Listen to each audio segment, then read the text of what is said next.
Bandstand.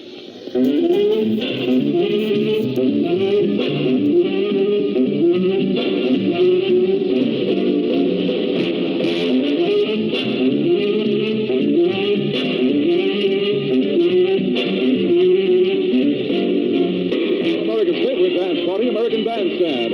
And now, here's the star of our show, Dick Charlie! Thank you.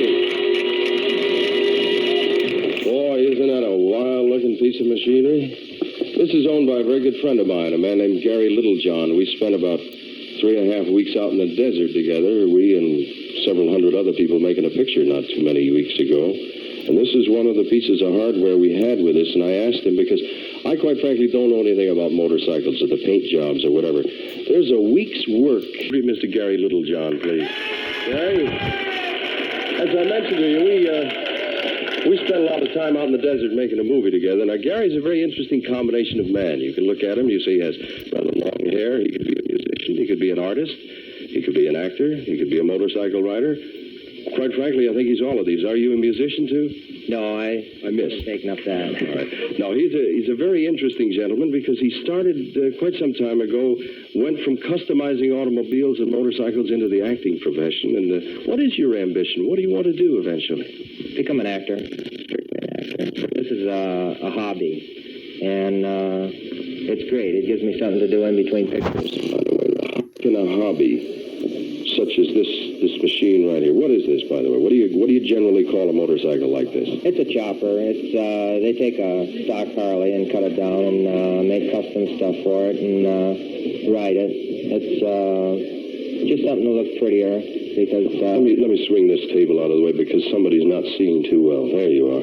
I may watch this camera over here. We'll eventually see. All we got is a head-on shot at the moment. Does this weigh a lot less, Gary, than the regular motorcycle? Yeah, it weighs about 300 pounds less than the original bike. It's all the excess weight is taken off. It rides a lot harder than the original bike, but it's strictly for looks.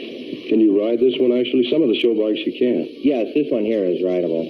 I mentioned to people that gasoline tank there, the paint job, takes over a week or so, but I want you to show this special custom job that you made here.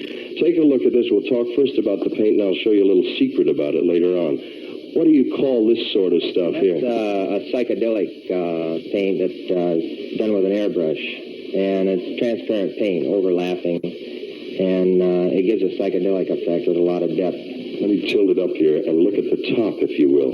How do you get this patterned effect up here? You take a regular a house curtain and lace or anything like that. Even these mod stocks that they have and spray through it.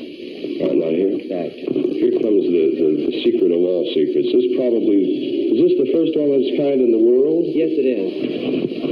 You can see what's in there, a stereo unit. Now, did you build all of this? Yeah, that's all made out of sheet metal. That's compartment built in for the stereo, and the speakers are placed on a bike in various places, so you can hear it going down the street. How long did it take you to make this? It's about a week's work in there.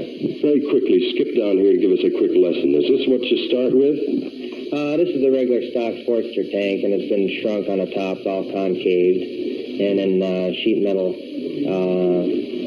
accessories put on the side for scoops, and an extended gas filler. This is the same curtain effect? Yeah, that was a step-by-step thing I just did for a magazine.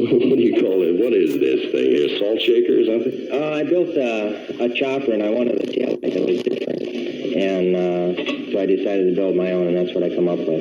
Now, this doesn't look very interesting, but it's very light. It's very plain. Is this what you start with? That's a new tank that I'm manufacturing now out of fiberglass. It's for lightness and built for desert riding bikes and accessory tank that'll fit on most any bike. Gary, I've done everything but mention what probably is the most important thing to you. What do you call your business? Does it have a name? Yeah, I call it Little John's. Little John's anything? Just Little John's because I don't want to get tied down to just one thing. I can do anything I want to, like even do work for artists and different things like that. Where are you located? Sherman Way in North Hollywood. Gary, we thank you very much for what is probably a very specialized and unusual business. Nice working with you, too. Thank you, Dan. Good luck in the acting career. You keep your eye on this fellow. It's a nice thing to be able to do two things at once. As you probably know, as Gary mentioned, actors very often have many long periods of time off in between, and to have a hobby business such as that is sort of a fascinating thing. You fellas are obviously worried about time now, Pinky. Would you like to go to the commercial now, and then we'll look at the top 10? It's all right to go here? We have your permission to step forward?